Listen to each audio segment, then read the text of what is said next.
Thank you very much for joining us here in the studio. First of all, what does the Rainforest Alliance hope to gain? What is your main purpose working around the world in the various projects that you have? Well, we really work toward building a sustainable economy, working in partnerships with governments, with businesses, with other NGOs, with local communities to help to build a sustainable future. And what does that entail? Does that involve getting into the forests, into the jungles around the world, working with indigenous people, inhabitants of these forests? I mean, is that part of your brief?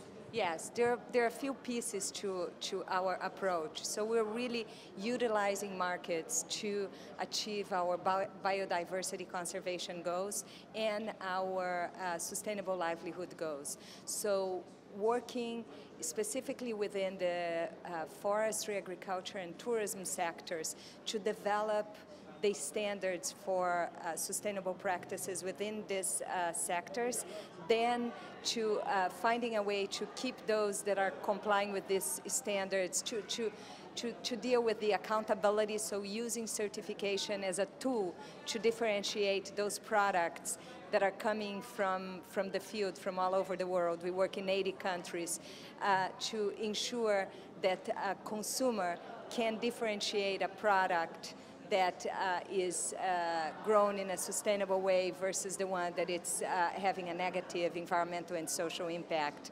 And then working to link companies and working with companies to help them in their sustainability path, but then to link them, the mainstream companies, with sustainable producers.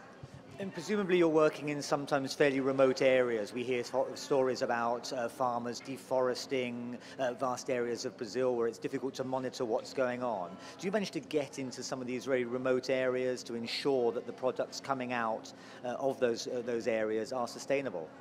Yes, specifically in Brazil, we work in partnership with Imaflora, and we are working in, tomorrow I'm going to visit some of this work in Acre, so it's going to take us probably 7 to 8 hours to get to the middle of the Amazon, where some of this work is being done with some of local communities that are working on non-timber forest products in a sustainable manner and under the specific guidelines of the Forestry Stewardship Council and Rainforest Alliance. I mean, your organization works with some of the leading companies, industrial, commercial companies around the world. Do you find they're increasingly open, susceptible, willing to work with you on ensuring that the products that they use are sustainable? Absolutely. We're working with companies like Unilever, Mars, Nestle, Nespresso, long list of companies.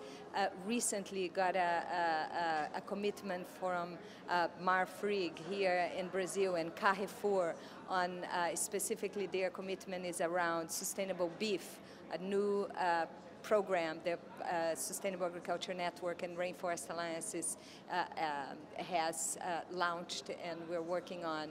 So yes, we're working to transform land use practices in 80 countries, and that often and most often than not include work in very remote areas. These are some of the companies that have come in under the firing, in the firing line from the environmentalists especially, for not having perhaps the most sustainable attitude, not perhaps developing green development policies. Are you finding a change in attitude in recent years from these major companies? Absolutely. We find, I love to think of the model with Chiquita Bananas, that we started working with them a couple of decades ago or maybe 15 years ago. And they were getting under a lot of, they were being heavily criticized and the Europeans were boycotting the purchase of their banana because of the impact of their farms. Environmental and social impact. We worked with them over a period of 9 years. They made significant investments, and during a time that they were having a hardship financially, but really committed to it and made significant changes that had an amazing impact on their practices, but also on their bottom line. So really, I think that what companies are seeing is that that idea that sustainability is exclusive from growth is not correct. And Chiquita has a very interesting case study here on the positive impact of their investment. We also have companies and leaders like Paul Palman, CEO of Unilever, making a very bold committing of doubling the size of the company while cutting in half its footprint. So we are seeing that companies, in being specific, and we work in a very specific, concrete ways. We have principles, criteria, indicators, auditors that audit practices in this farms, forest, tourism operations, and people are looking at, companies are looking at, when you're working specific on specific targets, and you can't be accountable for what you are doing, and you have a comprehensive sustainability plan, that has an incredible positive impact on your business. You have projects all over the world, but you're working on one in particular in Guatemala. Can you just give me a few details, perhaps? Explain a little bit about how your project in Guatemala works. Oh, yes, thanks for asking. The work in Guatemala really illustrates how the Rainforest Alliance work in this space.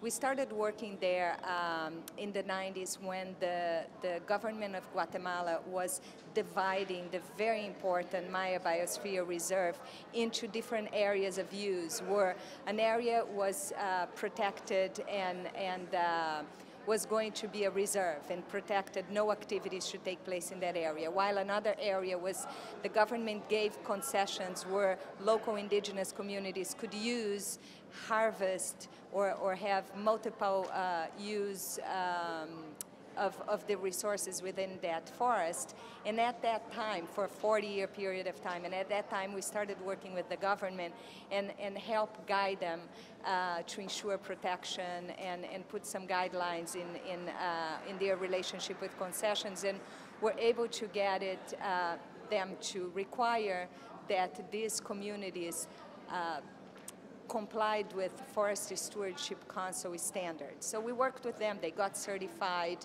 this is about 15 years ago, and then we saw that we had to help them to, with economic incentives for them to stay within the program, as well as to bring others into the program. So we had to help to add value to the products. They were selling lumber to a middleman, another, exporters, importers, and not really producing a lot within the community. So we helped to build their capacity with support from various funders, including USAID, but many others. We, Inter-American Development Bank and others, we helped to add value to what they are doing, build their business capacity, and build their infrastructure, training, so that they started processing the wood and selling either musical instruments or pieces of wood that were already specified and selling directly to to Gibson musical instruments, or to furniture companies, or to others. In some cases, increasing the income by 40 times. Then we saw that the women were not working, so we started working with the women, or we're not generating income. So we started working with them on shatia, non-timber forest products, linked them on a sustainable production, linked them with churches in Texas that were buying directly the shati from them. And I actually had the opportunity to ask one of these ladies what they were doing with the increased income, and they told me that for the first time they had health insurance and they were sending their girls and boys to school. So beautiful stories. But then there was an outside study that looked into what was going on from 1987 to 2007 with satellite pictures on this very important forest, the Maya Biosphere Reserve, and saw the result of this study is that, unfortunately, 20 times more deforestation taking place on the protected area where no activity should take place than on these concessions. They were all FSC Rainforest Alliance certified. So it was really clear that because they had an economic incentive, and during this period of time, there were job creation was about 5,000 jobs, permanent jobs, plus 2,500 jobs, temporary jobs, that because of the incentives for the community, they were making sure that there was no illegal activity taking place. So then the most recent layer of work that we've placed to this complex puzzle, but very exciting, is in looking that they avoided this tremendous deforestation. They were eligible to design a REDD+ project that we have helped them with the government of Guatemala to design, and today they're generating real significant income by trading within the voluntary market the emissions that they've been able to avoid through avoiding the deforestation over this period of time.